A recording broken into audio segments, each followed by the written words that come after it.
The US military has been dealing death around the globe since the revolution.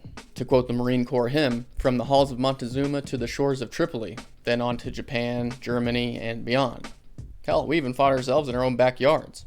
But Mexico seems to get a pass. Yes, I know, the US and Mexico have fought plenty between the Mexican-American War, Texas Revolution, and Santa Fe Expedition. But in modern times, tensions between the Mexican and American governments have remained mostly diplomatic. Sure, Mexico has traditionally cooperated with the US in drug war efforts with joint raids, extraditions, and crop burns, for example, but relations have been inconsistent with seemingly uncontrollable Mexican corruption. And most people don't want military intervention in Mexico, even with thousands of Americans dying at the hands of drugs and criminals flowing in from the Mexican border. Most people wouldn't even support a border wall or border patrol for a long time, at least not publicly. So why is Mexico exempt from the consequences of intervention with the US when they're responsible for so many American lives? Should we send in the troops, or should we continue building relationships with the Mexican government? Thanks for stopping by NPC Overrider, where we challenge mainstream source code to develop independent thought, one user story at a time. Let's log into the NPC environment and see what the latest programming is on this one. Okay, here's the anti-intervention programming. Main statements here: number 1, sovereignty violations; 2, cartel retaliation; 3, supply versus demand; 4, Mexican-Amistan; and 5, adversarial alliances. Statement 1. Actuar en su territorio en su marco de actuación y de su constitución. Nosotros lo que decimos es la defensa de nuestra soberanía. While Mexico receives funding and support from the United States, they're not afraid to defend their sovereignty, as they shouldn't. For example, when former Mexican Defense Minister General Salvador Cienfuegos Zepeda was arrested on conspiracy to protect drug traffickers in LA back in 2020, Mexican officials demanded his release or they would refuse any future cooperation with American drug war efforts. Violating that sovereignty with military or state intervention with Mexico could lead to long-term obstacles for the US in the form of increased drug flow across the border or economic challenges. Statement number 2, cartel retaliation. Cartels have a lot more than pickup trucks, AK-47s, and weed these days. Last year, the Mexican army reported some of their personnel had been killed by bomb-dropping drones operated by cartels, similar to what we've seen in the Russian-Ukrainian war, and authorities have also confiscated hundreds of homemade tanks even.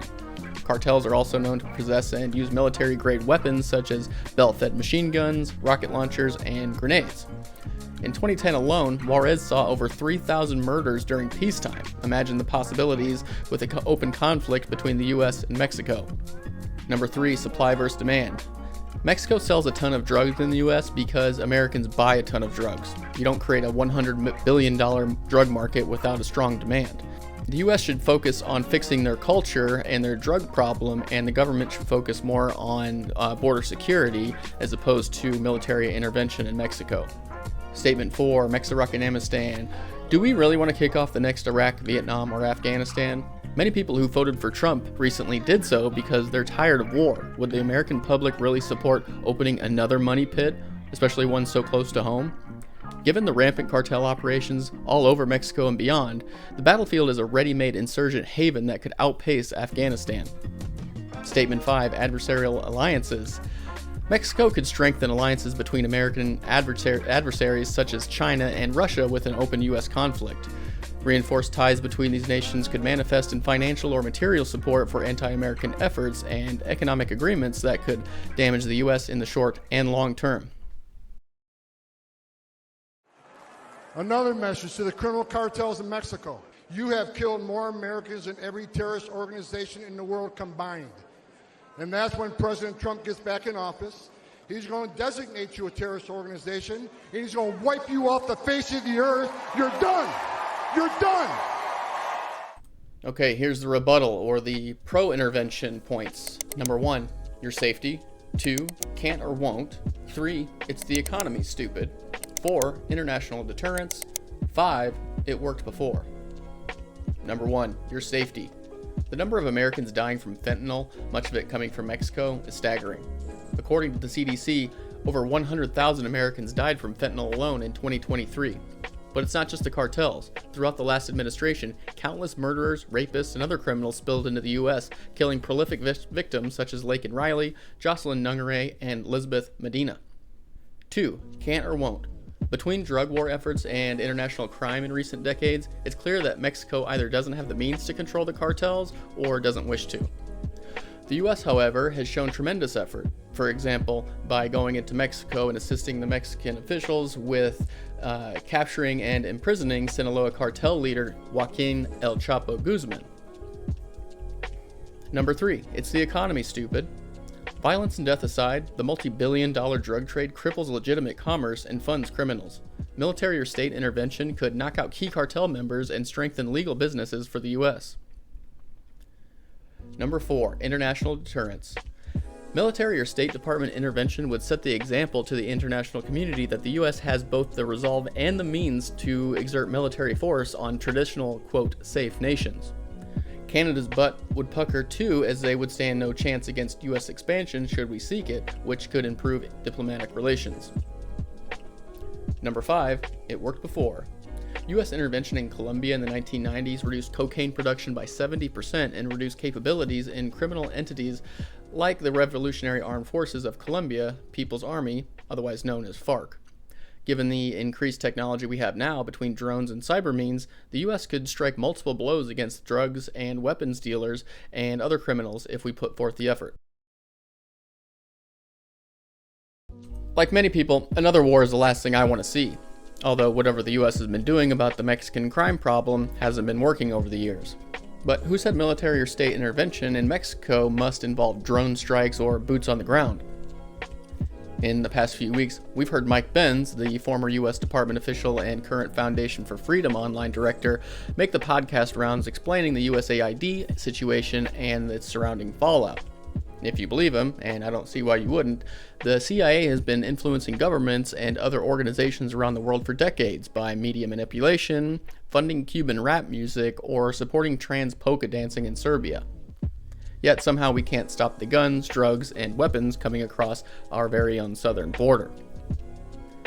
But why should we expect the CIA to do anything in the American public's favor when they are widely believed to have sold crack to the black community to fuel the Contras in Nicaragua back in the 80s and 90s? Allegedly. My name is Gary Webb. I am an investigative journalist. I've been an investigative journalist for about 25 years for daily newspapers. And in 1996, I wrote a series of stories entitled Dark Alliance, which was about CIA involvement in drug trafficking. I always thought that sounded kind of out there, but my post-2020 eyes exercise a little bit more discretion these days. While it's generally accepted that the CIA conducted operations in Mexico during the 80s and 90s to spy on the Russians and assisted the DEA in drug war efforts, it doesn't seem likely that the US government has traditionally done its best to keep the American people safe from Mexican threats, especially between 2021 and 2025. Yet while many voters didn't vote for more war, we did vote to put a stop to the constant death invading our borders.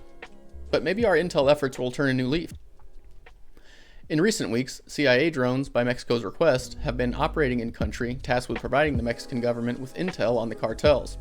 The U.S. also reportedly deployed manned intelligence collecting aircraft such as Navy P-8 Poseidon planes, U-2 spy planes, and RC-135 Rivet joint aircraft.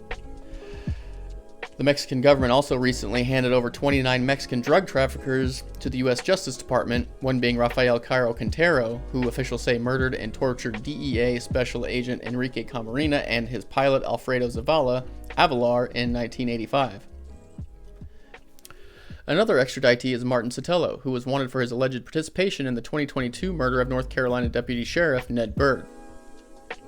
They say that war is never the answer, which we know is not true, but perhaps we can find a happy medium between these two positions in that President Trump's pen will prove mightier than his sword.